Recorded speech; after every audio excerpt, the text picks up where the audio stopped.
ஏக இறைவனின் சாந்தியும் சமாதானமும் நம் அனைவரின் மீதும் உண்டாவதாக. எல்லா புகழும் இறைவன் ஒருவனுக்கு. நம்ம தினமுமே ஒரு படிப்பினை தரக்கூடிய நிகழ்வுகளை பார்த்துறோம். இன்னைக்கு அதில் பார்த்தீங்கன்னா ஒரு முக்கியமான விஷயத்தை தான் பார்க்க போகிறோம். எல்லாருக்கும் வந்து இந்த விஷயத்தில் கொஞ்சம் அவேர்னஸ் இருக்கும். நிறைய பேர் பார்த்தீங்கன்னா கிட்னி பிரச்சனையில் ரொம்ப கஷ்டப்படுறாங்க. கிட்னியில் கல் வருது, கிட்னி ஃபெயிலியர் ஆகுது, அதனால கிட்னினால என்ன ஆகுது, டயாலிசிஸ் பண்ண வேண்டியது வருது. இந்த மாதிரியான நோய்கள் பார்த்தீங்கன்னா இப்போ சமீப காலமாக நம்ம நிறைய கேள்விப்படுறோம். அதை பற்றி ஒரே ஒரு அவேர்னஸ் சொல்லிட்டு இதை பற்றி அல்லாஹ் நமக்கு கொடுத்திருக்கக்கூடிய வழி, நபி அவர்களுடைய ஒரு சுன்னத்து பார்த்தீங்கன்னா தீர்வாக இருக்கு. அது என்ன அப்படிங்கக்கூடிய விஷயத்த நான் தெளிவாக சொல்லிடுறேன். முதல்ல இந்த விஷயத்தை பற்றி சொல்லும் போது, கிட்னி அப்படிங்கிறது பார்த்தீங்கன்னா இப்போ நிறைய பேருக்கு என்ன ஆயிட்டு இருக்கு, பிரச்சனை வந்துட்டு இருக்கு. ஒரு தடவை கிட்னி ஃபெயிலியர் ஆயிடுச்சு அப்படின்னு சொன்னா அதுக்கப்புறம் என்ன பண்ண முடியாது, அந்த கிட்னியை வேலை செய்ய வைக்க முடியாது.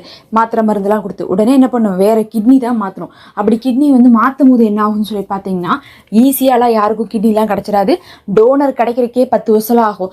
அந்த சமயத்துக்குள்ள என்ன ஆயிடுவாங்க, இருக்கிறவங்களே என்ன பண்ணிடுவாங்க, நோய் வந்தவங்களே அதுக்கப்புறம் இருப்பாங்களான்னு தெரியாது. அதுல இப்படி ஒரு பிரச்சனை இருக்கு.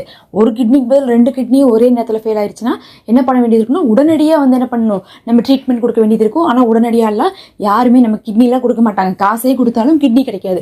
அப்படி இருக்கும்போது வேற வழி இல்லாமல் நம்ம கூட இருக்கக்கூடியவங்க, நம்ம குடும்பத்தினரே கிட்னி கொடுக்கக்கூடிய நிலைமை வரும். அப்படி வரும்போது என்ன ஆகும்னு பார்த்தீங்கன்னா, நம்ம நோவுக்கு மட்டும் இல்லாமல் நம்ம கூட இருந்தவங்களும் என்ன ஆயிட்டாங்க, குறையோடு ஆன மாதிரி ஆயிரும். அல்லாஹ் 2 கிட்னி கொடுத்துருக்கான், ஒரு கிட்னி தான் செயல்படும். அது செயலில் இருந்தால் மட்டும்தான் இன்னொரு கிட்னி ஒர்க் ஆகும். அப்போ பார்த்துக்கோங்க அது எவ்வளோ பெரிய நோயின்னு சொல்லிட்டு. அதுக்கு காரணமாக இருக்கக்கூடிய ஒரு விஷயத்தை இப்போது விஞ்ஞானிகள் என்ன பண்ணியிருக்காங்க, கண்டுபிடிச்சிருக்காங்க. அதை நம்ம சரிப்படுத்தி கொள்ளணும். ஒரு சில ஆக்டிவிட்டிஸ் இருக்கு பாருங்க, நம்மள்ட்ட இருக்கக்கூடிய பழக்க வழக்கங்கள், அந்த பழக்க வழக்கங்கள் தான் சில நோய்களுக்கு காரணமா இருக்கும். ஒரு நாள் செஞ்சா அதெல்லாம் வராது, ஆனா தொடர்ச்சியா நம்ம செய்யும் போது என்ன ஆயிரும், அது வந்துடும். அதுல பொதுவா பாத்தீங்கன்னா நிறைய கெட்ட பழக்கங்கள்லாம் நமக்கே தெரியும். ஒண்ணு இந்த தண்ணி அடிக்கிறது, ரெண்டாவது பாத்தீங்கன்னா தம் அடிக்கிறது. இந்த ஸ்மோக்கிங்கும் ட்ரிங்கிங்கும் எவ்வளவு பேட் அப்படிங்கிறது பாத்தீங்கன்னா எல்லா நோயுமே கொடுக்கும். கிட்னி மட்டும் இல்ல, எல்லாமே ஃபெயில் ஆகும். லைஃபே கடைசியில ஃபெயில் ஆயிரும். அது எல்லாருமே ஆண்கள் கவனமாக இருக்கணும். ஆனா அது இல்லாம ஒரு சின்ன விஷயம் நம்ம டெய்லி செஞ்சுட்டு இருக்கோம், பெண்கள் ஆண்கள் குழந்தைகள், அதுவும் இதற்கு காரணமா இருக்கு. அதுதான் நபி ஸல்லல்லாஹு அலைஹி வஸல்லம் அவர்கள் சொன்ன தூங்கும் முறை. நபி ஸல்லல்லாஹு அலைஹி வஸல்லம் அவர்கள் என்ன சொல்றாங்கன்னு பாத்தீங்கன்னா, நமக்கு தூங்குறதுக்குன்னு சொல்லிட்டு சில சுன்னத்துக்களை கற்றுக் கொடுத்திருக்காங்க. அந்த விதத்துல நீங்க தூங்குனா உங்களுக்கு கிட்னில ஸ்டோன் வராது.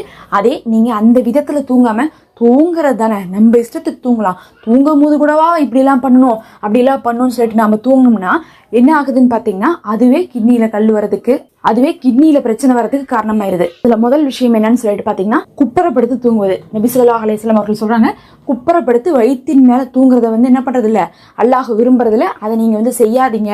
அந்த மாதிரி முறையில நீங்க தூங்க வேண்டாம் அப்படின்னு சொல்லிட்டு நபி ஸல்லல்லாஹு அலைஹி வஸல்லம் அவர்கள் சொல்லியிருக்காங்க. நரகவாசிகள் தான் நரகத்துல அப்படி தூங்குவாங்க அப்படின்னு சொல்லிட்டு நம்மளை தடுத்திருக்காங்க. இன்னைக்கு விஞ்ஞானம் என்ன சொல்லுதுன்னா, குப்புறப்படுத்தி தூங்குறவங்களுக்கு தான் கிட்னில பிரச்சனை வரக்கு வாய்ப்புகள் அதிகமா இருக்கு. அதாவது நீண்ட காலமா, நீண்ட வருடமா அது செஞ்சுட்டே இருந்தோம்னா அது நம்மளுடைய கிட்னியை அஃபெக்ட் பண்ணுது அப்படின்னு சொல்லியிருக்காங்க. இதுதான் நபி அவர்கள் பாத்தீங்கன்னா என்ன சொல்லியிருக்காங்க, அது நரகவாசிகளுடைய முறை, அதை நீங்க கையாளக்கூடாதுன்னு சொல்லியிருக்காங்க. சுபஹானல்லாஹ். சரி, குப்புறப்படுக்க கூடாது. சரி, அப்ப எப்படி படுக்கணும்னு கேட்டீங்கன்னா, மல்லாந்தும் நீங்க படுக்காதீங்க. நீங்க படுக்கணும்னா ரைட் சைடா திரும்பி படுங்க. அப்படி திரும்பி ஒருக்கணிச்சு படுக்கிறதா உங்களுக்கு தூங்குறதுலேயே சிறந்த முறையாக இருக்கு. அப்ப முதல் விஷயம், நபி அவர்களுடைய சுன்னத்தை ஃபாலோ பண்ணுங்க. குப்புறப்படுக்காம ரைட் சைடு நபி அவர்களை போல திரும்பி படுங்க. ரெண்டாவது விஷயம் என்னன்னு பாத்தீங்கன்னா, சுத்தம் இல்லாம படுக்கிறதும் பாத்தீங்கன்னா நமக்கு என்ன ஆகுதாமா, உடல் ரீதியாக நோய்களை கொடுக்குது. சுத்தம் இல்லாம படுக்க கூடாதுங்கிறதுக்காக நபி ஸல்லல்லாஹு அலைஹி வஸல்லம் அவர்கள் என்ன சொல்லியிருக்காங்கன்னா, ஒழு செஞ்சுட்டு படுக்க சொல்லியிருக்காங்க. நம்ம நபி அவர்களுடைய சுன்னத்துகளை பார்க்கும்போது இரவு நேரத்தில் நம்ம எப்படி படுக்கணும்னு பாத்தீங்கன்னா, போய் ஒழு செய்யணும். தொழுகிறீங்களோ தொழுகலையோ, தொழுது முடிச்சிட்டீங்களோ, எல்லாமே இருந்தாலும் சரி, தூங்குறதுக்கு முன்னாடி நீங்க 8 மணிக்கே இஷா தொழுதுருக்கலாம். ஆனா நைட்டு 10 மணிக்கு தான் தூங்குறீங்கன்னா 10 மணிக்கு ஒழு செஞ்சுக்கணும். ஒழு செஞ்சுட்டு முகத்தையெல்லாம் தொடச்சிட்டு நம்ம தூக்கம் போயிரும்லாம் நீங்க நினைக்காதீங்க.